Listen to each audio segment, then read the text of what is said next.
원치 않는 조언에 가슴이 답답해지고 비판의 한마디 한마디가 마음 어딘가에서 둔한 통증으로 메아리치는 그 기분 아시나요? 엄마는 또다시 당신이 어떤 길을 선택해야 하는지 가장 잘 안다고 말합니다. 직장 상사는 업무와 상관없는 일이라도 당신의 부족한 점을 지적하는 것이 자신의 의무라고 생각합니다. 친구들은 선의로 당신의 행복에 대한 자신들만의 시각을 강요합니다. 당신은 고개를 끄덕입니다. 당신은 미소를 짓습니다. 하지만 속으로는 분노와 원망, 절망의 불길이 타오릅니다. 소리치고 싶지만 말이 목에 걸려 나오지 않습니다. 누군가의 의견이 독성 담쟁 이덩굴처럼 당신의 삶과 의지, 그리고 당신만의 고유함을 휘감는 것을 느낍니다. 끈적이고 마비되는 두려움이 솟아오릅니다. 진짜 자신을 잃을까봐, 남이 정해준 대로 인생을 살까봐, 자신의 영혼이 들려주는 멜로디를 영영 듣지 못할까봐, 언젠가 뒤돌아봤을 때 남의 트랙에서 남의 결승선을 향해 마라톤을 달렸다는 사실을 깨달을까봐 두려운 것입니다. 하지만 만약 제가 말씀드린다면 어떨까요? 단 하나, 심리적으로도 타당하고 엄청난 힘을 지닌 답이 있다고요. 그 답은 가장 집요한 조언자조차 무장해제시킬 수 있으며 당신이 자신의 존엄성을 지키고 개인적인 경계를 방어할 수 있게 해줄 뿐만 아니라 진정한 자유를 향한 첫 결정적인 발걸음을 내딛게 해줄 것입니다. 이 영상을 끝까지 시청하시면 그 열쇠를 얻게 될 것입니다. 저와 함께 한다면 단순히 방어 문구만 배우는 것이 아닙니다. 당신의 삶을 그렇게까지 필사적으로 통제하려는 사람들의 깊은 심리적 본질, 그들이 왜 그런 행동을 하는지, 그리고 어떤 내면의 악마가 그들로 하여금 당신의 삶의 키를 잡으려 하게 만드는지 이해하게 될 것입니다. 우리는 융 심리학의 매혹적인 세계로 깊이 들어가 이런 조언자들의 숨겨진 동기를 밝혀낼 것입니다. 그리고 가장 중요한 것은 단 하나이지만 그 단순함에서 천재적인, 보편적인 접근법을 마스터하게 될 것입니다. 이 방법을 통해 당신은 한 번에 뚫을 수 없는 개인적 경계를 확립하고 오랫동안 꿈꿔왔던 내면의 자신감을 찾을 수 있을 것입니다. 준비되셨나요? 그렇다면 이제 문제의 핵심과 그 해결책을 향한 여정을 시작해봅시다.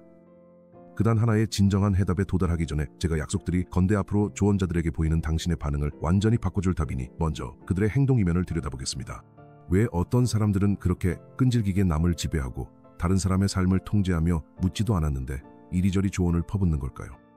위대한 스위스 심리학자 칼 구스타프 융은 이러한 복잡한 메커니즘을 이해할 수 있는 도구를 우리에게 제공했습니다.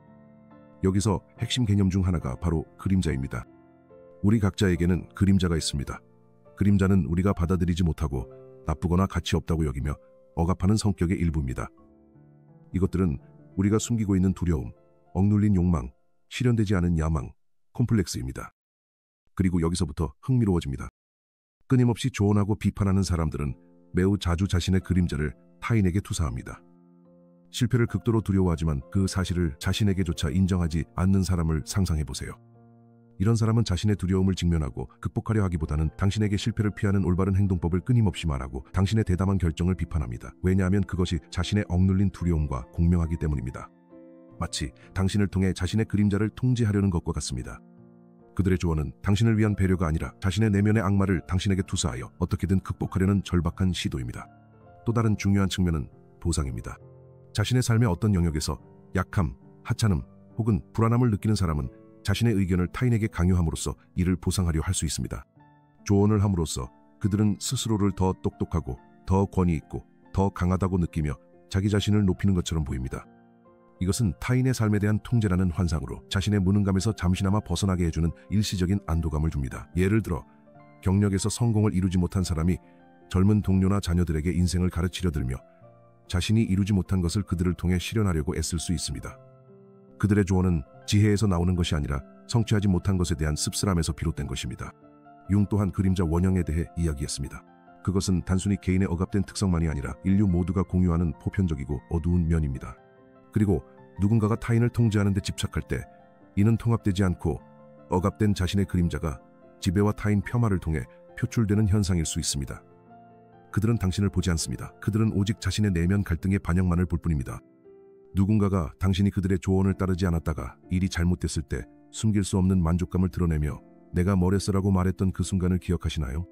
이것은 다른 사람의 실패가 조언자의 자기 의로움과 중요성에 대한 감각을 어떻게 부추길 수 있는지, 특히 그들의 그림자가 타인의 희생을 통해 자신의 지혜가 인정받기를 갈망할 때를 생생하게 보여주는 예입니다. 작은 이야기가 있습니다. 자신의 개인적인 삶이 잘 풀리지 않은 중년 여성을 상상해보세요. 그녀는 젊은 조카에게 남자를 어떻게 올바르게 선택해야 하는지, 관계를 어떻게 쌓아야 하는지 끊임없이 조언하며 말 그대로 모든 단계를 지시합니다. 실제로 그녀는 이런 조언을 통해 자신의 인생 시나리오를 다시 쓰고 자신의 실수로 인한 아픔을 피하며 자신의 두려움과 후회를 조카에게 투영하고 있는 것입니다. 그녀는 도움을 주고 있는 것이 아닙니다. 그녀는 다른 사람을 희생시켜 자신의 상처를 치유하려고 하는 것입니다. 그리고 곧 한마디의 말이 어떻게 이런 투영의 흐름을 멈추게 도와줄 수 있는지 말씀드리겠습니다. 융은 집단 무의식에 존재하는 보편적인 행동 양식, 이미지, 상징인 원형, 아르케타이프라는 개념을 도입했습니다. 참견하는 조언이 오가는 상황에서는 특정 원형적 시나리오가 드러나는 모습을 자주 볼 수 있습니다. 조언자는 무의식적으로 모든 것을 아는 현명한 노인이나 자상한 부모의 역할을 하려고 하지만 이는 왜곡되고 과장된 형태로 나타납니다.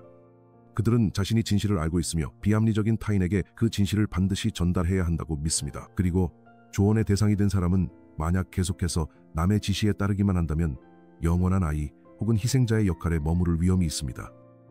외부의 승인 없이 독립적으로 결정을 내리는 것이 두렵다면 당신은 무의식적으로 어른의 지도가 필요한 의존적인 아이의 역할에 동의하고 있을지도 모릅니다. 이것은 편안하지만 매우 위험한 위치입니다. 편안한 이유는 책임에서 벗어날 수 있기 때문이고, 위험한 이유는 당신만의 힘과 고유한 삶을 살 기회를 빼앗기기 때문입니다. 한번 생각해 보세요. 특정 사람들과 함께 있을 때 자신이 위축되고 자신감이 줄어들며 자기 의심이 더 많아지는 것을 느낀 적이 있지 않나요? 이것은 당신이 원형적 함정에 빠졌다는 신호일 수 있습니다. 예를 들어 40살이 된 아들을 여전히 어린아이처럼 대하며 어떻게 옷을 입어야 하는지, 누구와 친구가 되어야 하는지, 자녀를 어떻게 키워야 하는지 끊임없이 지시하는 지배적인 어머니가 있을 수 있습니다. 그녀는 통제적인 면에서 위대한 어머니라는 원형에 갇혀 있습니다. 그리고 아들은 저항하지 못하면 순종적인 아들, 어린아이의 역할에 머물게 됩니다. 또는 도움을 주는 척하면서 끊임없이 당신의 일을 비판하고 비공식적인 멘토로 자리매김하려는 동료가 있을 수 있습니다. 사실 그들은 자신의 불안이나 질투를 투사하고 있을지도 모릅니다. 이러한 역할을 인식함으로써 당신은 그 각본에서 벗어날 기회를 얻게 됩니다. 자각이 해방을 향한 첫걸음입니다. 당신은 남이 강요한 역할을 반드시 해야 할 의무가 없습니다. 스스로를 구루라칭하는 사람들의 영원한 제자가 될 필요도 없습니다. 다른 사람이 당신을 대신해 결정하도록 내버려두면 당신의 힘과 자율성을 그들에게 넘기는 것임을 이해하는 것이 중요합니다. 당신은 따르는 자의 역할에 동의하게 되지만 사실 당신 안에는 자신의 삶에서 리더가 될 모든 것이 이미 갖추어져 있습니다. 이제 이것을 어떻게 할 수 있는지 그 해결책에 다가가고 있습니다. 하지만 먼저 이 퍼즐에 또 다른 중요한 조각이 있습니다. 우리는 이미 투사에 대해 언급했지만 이것이 왜 불청객의 조언이 자주 상처가 되는지, 그리고 왜 그것이 진정으로 당신에 관한 것이 아닌지 이해하는 데 핵심이기 때문에 더 깊이 파고들어 보겠습니다. 융에 따르면 투사는 자신의 받아들일 수 없는 성질, 생각, 감정 또는 동기를 무의식적으로 다른 사람에게 전가하는 과정입니다. 누군가가 끊임없이 당신에게 어떻게 살아야 하는지 조언하고 당신의 선택을 비판하며 당신의 행동을 비난한다면 그들은 진짜 당신이 아니라 자신들의 투사를 투영할 스크린으로 당신을 보고 있을 가능성이 높습니다. 그들의 그림자, 즉 그들이 억누르고 인정하지 않는 모든 것이 밖으로 드러나 당신에게 전가되는 것입니다. 사회로부터 평가받는 것을 두려워하는 사람을 상상해 보세요. 그들은 당신에게 튀지 말고 남들과 똑같이 행동하며 평판을 위험에 빠뜨리지 말라고 끊임없이 조언할 것입니다. 왜일까요? 그들은 자신의 평가받을 두려움을 당신에게 투사하고 있기 때문입니다. 그들의 조언은 당신의 모습을 빌려 자신을 상상의 위협으로부터 보호하려는 시도입니다. 혹은 마음속 깊은 곳에서 당신의 용기와 자유를 부러워하지만 그것을 스스로 인정하지 못하는 사람일 수도 있습니다. 그들은 당신의 무모한 행동을 비난하고 당신을 무책임하다고 부를 것입니다. 왜냐하면 당신의 자유가 그들 자신의 감옥과 이루지 못한 욕망을 떠올리게 하기 때문입니다. 그들의 비난은 질투를 가장한 것이며 그들 자신의 그림자를 투사한 것입니다. 이 사실을 깨닫는 것이 매우 중요합니다. 간섭하는 조언과 비판은 대부분 조언하는 사람 자신의 문제, 두려움, 콤플렉스, 그리고 충족되지 않은 욕구를 드러내는 것이지 당신의 결점 때문이 아닙니다. 이 점을 진정으로 이해하게 되면 그들의 말을 개인적으로 받아들이지 않게 될 것입니다. 당신은 지시의 홍수 뒤에서 자신의 잘못이 아니라 상대방의 내면의 고통과 혼란을 보게 될 것입니다. 이것이 그들을 불쌍히 여기거나 정당화해야 한다는 뜻은 아닙니다. 이제 그들의 투사에 감정적으로 휘둘릴 필요가 없다는 의미입니다. 한 상황을 떠올려 보세요. 누군가가 당신에게 너무 감정적이야 라고 말합니다. 생각해 보세요. 그 조언자는 자신의 감정을 억누르고 두려워하며 감정을 약점의 표시로 여기는 사람이 아닐까요? 어쩌면 그들은 자신이 억눌러온 감정성을 당신에게 투사하고 있는 것일지도 모릅니다. 한 상황을 떠올려 보세요. 누군가가 당신에게 너무 감정적이야 라고 말합니다. 생각해 보세요. 그 조언자는 자신의 감정을 억누르고 두려워하며 감정을 약점의 표시로 여기는 사람이 아닐까요? 어쩌면 그들은 자신이 표현하고 싶지만 스스로 허락하지 못하는 억눌린 감정성을 당신에게 투사하고 있는 것일지도 모릅니다. 또는 고전적인 예로 빨리 결혼해야 해, 시간이 없어 라는 말이 있습니다. 이런 말은 종종 자신의 결혼 생활에 그다지 만족하지 않거나 외로움을 두려워하는 사람들이 자신의 두려움과 사회적 시각을 당신에게 투사할 때 나옵니다. 그들의 조언은 당신의 상황을 객관적으로 평가한 것이 아니라 그들 자신의 세계관과 불안의 반영일 뿐입니다. 이러한 투사를 인식하기 시작하면 엄청난 해방감을 느끼게 될 것입니다. 타인의 기대가 사실은 그들 내면의 반영일 뿐이며 당신이 그것을 충족시켜야 할 의무가 없다는 것을 깨닫게 됩니다. 그리고 여기서 가장 중요한 것, 즉 당신만의 길을 걸을 권리, 융이 말한 개성화에 대해 이야기하게 됩니다. 그리고 바로 이 길을 지켜낼 수 있도록 도와줄 그 말이 아주 가까이에 있습니다. 칼 융은 근본적인 개념을 소개했습니다. 바로 개성화입니다. 개성화는 평생에 걸쳐 자신이 되어가는 과정으로 자신의 고유한 잠재력을 열고 그림자를 포함한 모든 성격의 부분을 통합하여 온전함을 이루고 진정한 자신이 되는 것입니다. 이것이 바로 진정한 자아, 즉 융이 말한 자기 셀프의 질서와 인격의 온전함을 상징하는 중심 원형으로 가는 길입니다. 개성화는 이기심이나 사회로부터의 고립이 아닙니다. 오히려 개성화는 자신의 진정한 본질을 찾아서 세상과 더 온전하고 조화롭게 소통하는 것이지만 이는 타인의 기대나 사회적 규범에 맹목적으로 따르는 것이 아니라 자신의 고유함을 바탕으로 하는 것입니다. 그리고 바로 여기서 참견하는 조언의 문제의 근원이 드러납니다. 누군가가 당신이 어떻게 살아야 하는지 지시하려 할 때 본질적으로 그들은 당신의 개성화 과정을 방해하는 것입니다. 그들은 자신의 길, 자신의 가치관, 자신의 두려움, 자신의 대본을 당신에게 강요하려고 합니다. 그들은 당신을 자신이나 자신이 이상적으로 생각하는 누군가의 복제품으로 만들려고 하지만 진정한 당신으로 만들려는 것은 아닙니다. 타인의 참견하는 조언에 저항하고 외부의 압력에 아니오라고 말할 수 있는 것은 단순한 자기방어 행위가 아닙니다. 이것은 당신의 개인적 진정성과 진정한 자유를 향한 길에서 매우 중요한 단계입니다. 남의 명령을 따르지 않고 자신의 내면의 직관과 공명하는 것을 선택할 때마다 당신은 자신에게 한 걸음 더 다가가는 것입니다. 당신은 자신만의 독특한 삶의 경험, 자신의 실수와 승리에 대한 권리를 주장하는 것입니다. 결국 개별화의 길은 순탄한 길이 아닙니다. 그 길은 도전과 의심, 탐구로 가득 차 있지만 그것은 당신만의 길이며 그 길을 걸어야만 진정한 만족과 의미를 찾을 수 있습니다. 독특한 꽃의 씨앗을 상상해보세요. 만약 사람들이 끊임없이 그것을 개선하려 하고 잘못된 물로 물을 주고 잘못된 흙에 심고 해바라기인데 장미가 되라고 요구한다면 그 씨앗은 결국 죽거나 약하고 뒤틀린 모습으로 자랄 것입니다. 인간의 영혼도 마찬가지입니다. 우리 각자는 자신만의 내면의 나침반, 고유한 성장 프로그램을 가지고 있으며 남들이 우리를 이 길에서 벗어나게 할 때 우리는 자신의 본성을 배신하게 되는 것입니다. 따라서 자신의 길을 지킬 권리를 방어하는 능력은 단순한 변덕이 아니라 존재의 필수적인 필요입니다. 이것은 우주를 향한 선언입니다. 나는 나 자신으로 존재하기 위해 여기 있다. 그리고 곧 이 선언을 가장 효과적이고 세련되게 하는 방법을 배우게 될 것입니다. 더 깊이 이해하기 위해 융의 두 가지 중요한 개념인 아니마와 아니무스에 대해 더 살펴보겠습니다. 아니마는 남성 안에 존재하는 무의식적인 여성적 측면이고 아니무스는 여성 안에 존재하는 무의식적인 남성적 측면입니다. 이러한 원형들은 우리가 관계를 맺는 능력, 내면에 있는 이성에 대한 이미지, 그리고 특정 성격 특성에 책임이 있습니다. 문제는 우리가 통합되지 않은 아니마나 아니무스를 실제 사람들, 주로 파트너에게 투사할 때 시작되며 이는 우정이나 직장관계에서도 나타날 수 있습니다. 예를 들어 미성숙한 아니마를 투사하는 남성은 파트너에게 과장되고 비현실적인 기대를 가질 수 있습니다. 그는 그녀에게서 이상적인 어머니, 뮤즈, 여신을 찾으려 하며 그녀가 이 이미지에 부합하지 않을 때 비판하거나 가르치거나 더 나아질 수 있는 방법에 대해 조언하기 시작할 수 있습니다.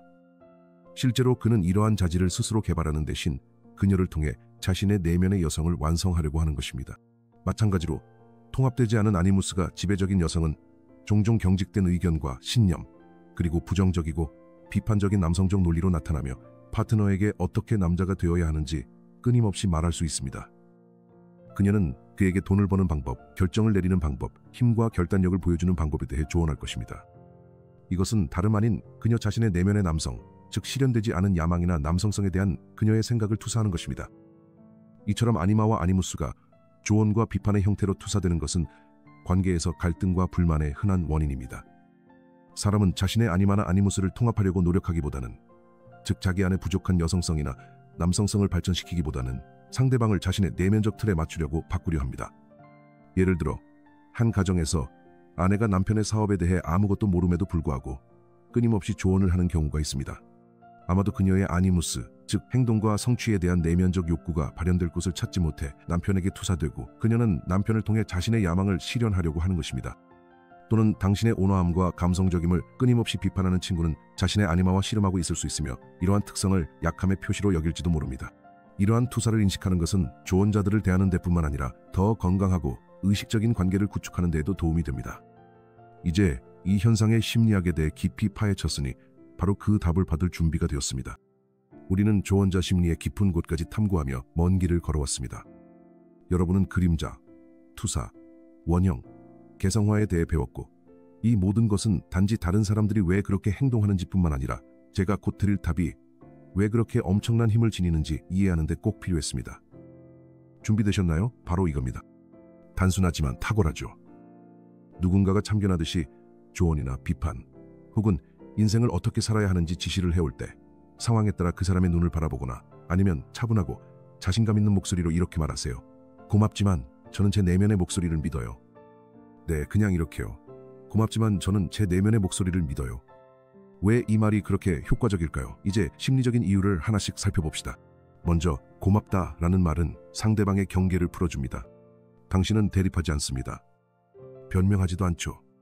논쟁하지도 않습니다. 상대방의 말을 들었다는 것을 예의 있게 인정하는 겁니다.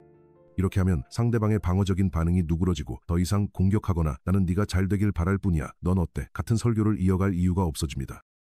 상대방의 다소 엇나간 충동에는 존중을 보이지만 그 조언의 내용 자체에는 존중을 보이지 않는 것이죠. 두 번째로 중요한 부분은 하지만 저는 내면의 목소리를 믿습니다. 입니다. 이 표현은 융의 자아와 내면의 지혜라는 개념에 호소합니다. 융은 우리 각자 안에 진정한 길을 아는 중심이 있다고 믿었습니다. 이 내면의 목소리는 당신의 직관, 영혼, 자아의 목소리로 개별화와 온전함을 향해 나아가고 있습니다. 내면의 목소리를 신뢰한다고 말함으로써 본질적으로 나는 내 나침반, 내 지혜의 원천이 있고 그것을 따르기로 선택한다고 말하는 셈입니다. 이것은 당신의 자율성과 자신의 삶에 대한 책임을 선언하는 것입니다. 당신은 책임을 조언자에게 떠넘기지도 않고 그들이 그 책임을 대신 지도록 허락하지도 않습니다. 당신이 자신의 삶의 저자임을 보여주는 것이죠. 이것이 조언자의 심리에 어떤 영향을 미칠까요? 이 말은 그들의 무의식적인 투사를 부드럽지만 단호하게 멈추게 합니다. 당신이 내면의 목소리에 대해 말할 때 그들의 투사, 두려움, 콤플렉스, 기대에서 당신의 내면의 현실로 초점을 옮기게 되며 그들은 그곳에 접근할 수 없습니다. 그들은 당신의 내면의 목소리에 반박할 수 없습니다. 왜냐하면 그것은 당신만의 주권적인 영역이기 때문입니다. 그들은 이해하지 못할 수도 있고 동의하지 않을 수도 있지만 그것에 대해 논쟁하는 것은 무의미합니다. 마치 나는 이것이 나에게 옳다고 느껴라고 말하는 것과 같습니다. 어떻게 다른 사람의 감정을 반박할 수 있겠습니까? 게다가 이 말은 조언자에게 적어도 잠시 동안은 자신의 동기에 대해 되돌아보게 만들 수도 있습니다. 그들의 투사가 아무런 반응을 얻지 못하고 당신의 불안이나 순응하려는 의지에 달라붙지 못할 때 일종의 반사처럼 그들에게 되돌아갑니다. 그들은 무의식적으로 자신이 통제하거나 자기 주장을 하려던 시도가 실패했다는 느낌을 받을 수 있습니다. 이로 인해 혼란이나 놀라움을 느낄 수도 있지만 가장 중요한 것은 기존의 조언자, 피해자 패턴이 깨진다는 점입니다. 당신은 그 역할에서 벗어납니다. 이 말은 공격도 무례함도 아닙니다. 이것은 당신의 심리적 주권을 차분하고 자신 있게 표현하는 말입니다. 이 말은 명확한 개인적 경계를 세우는 데 도움이 됩니다. 당신은 그 사람 자체를 거부하는 것이 아니라 그들이 당신의 영역을 침범하려는 시도를 거부하는 것입니다. 당신은 당신의 말을 들었지만 나는 내면의 기준에 따라 결정을 내립니다. 라고 말하는 것입니다. 이것은 개별화의 길, 진정한 자기 자신을 향한 길에 대한 당신의 의지를 나타내는 말입니다. 한번 시도해보세요. 이 단순하지만 심리적으로 매우 건전한 말이 얼마나 강력한지에 놀라게 될 것입니다. 이 말에는 긴 설명이나 정당화가 필요하지 않습니다. 이 말 자체로 충분합니다. 그리고 처음에 약속드렸듯이 이 접근법은 보편적이라는 점을 기억하세요. 이 방법은 부모님, 친구, 동료, 상사, 그리고 당신에게 자신의 의견을 강요하려는 누구에게나 통합니다. 가장 중요한 것은 오늘 우리가 이야기한 모든 깊은 과정을 이해함으로써 생기는 내면의 확신을 가지고 이 말을 하는 것입니다. 자, 이제 우리의 심층 탐구의 끝에 도달했습니다. 우리는 참견하는 조언자들의 심리를 파헤쳤고 그들의 행동이 그림자, 투사, 충족되지 않은 욕구와 어떻게 연결되어 있는지 이해했습니다. 또한 온전함과 진정한 자유를 찾기 위해 개별화의 길을 따르는 것이 얼마나 중요한지 알게 되었고 여러분은 그 하나의 진정한 답을 받으셨습니다. 감사하지만 저는 제 내면의 목소리를 믿습니다. 기억하세요. 여러분의 인생은 여러분만의, 오직 여러분만의 독특한 이야기입니다. 그 누구도 여러분을 대신해 그 이야기를 써내려갈 권리는 없습니다. 여러분 자신에게 무엇이 진실이고 무엇이 기쁨을 주며 무엇이 여러분을 여러분 자신에게 이끄는지 그 누구도 여러분보다 더 잘 알지 못합니다. 이 삶을 여러분만의 방식으로 살아가며 실수도 하고 승리도 축하할 권리는 우리 모두에게 있습니다. 다른 사람들의 두려움과 콤플렉스가 여러분의 길을 방해하지 못하게 하세요. 여러분 자신과 내면의 목소리, 그리고 직감을 믿으세요. 그것이 가장 신뢰할 수 있는 안내자입니다. 그리고 이제 여러분께 말씀드리고 싶습니다. 지금 바로 이 영상 아래 댓글에 여러분을 가장 자주 신경 쓰이게 하는 참견성 조언이 무엇인지 공유해 주세요. 여러분은 어떤 상황을 겪고 계신가요? 그리고 제안드린 이 간단하지만 기발한 문구, 이 접근법을 시도해볼 준비가 되셨나요? 여기서 모두가 자신의 경험을 나누고 내면의 자유를 찾는 여정에서 혼자가 아님을 느낄 수 있는 지지의 공간을 함께 만들어 봅시다. 이 영상이 여러분의 마음에 와닿았고 내면에서 반응과 진정한 자신을 향해 나아갈 준비가 느껴졌다면 채널을 구독해서 앞으로의 깊이 있는 영상들을 놓치지 마시고 이 영상에 좋아요도 눌러주세요. 이렇게 하면 답을 찾고 있는 다른 사람들도 이 영상을 발견할 수 있습니다. 이 여정에 함께 해주셔서 감사합니다. 자신을 믿으세요. 누군가가 참견하듯 조언할 때마다 그들은 자신의 두려움과 의심을 잠재우려는 것임을 기억하세요. 댓글로 여러분이 가장 자주 듣는 조언이 무엇인지 적어주세요. 서로가 각자의 고유한 개성과 내면의 자유를 찾을 수 있도록 함께 응원해요. 시청해주시고 진심을 다해주셔서 감사합니다.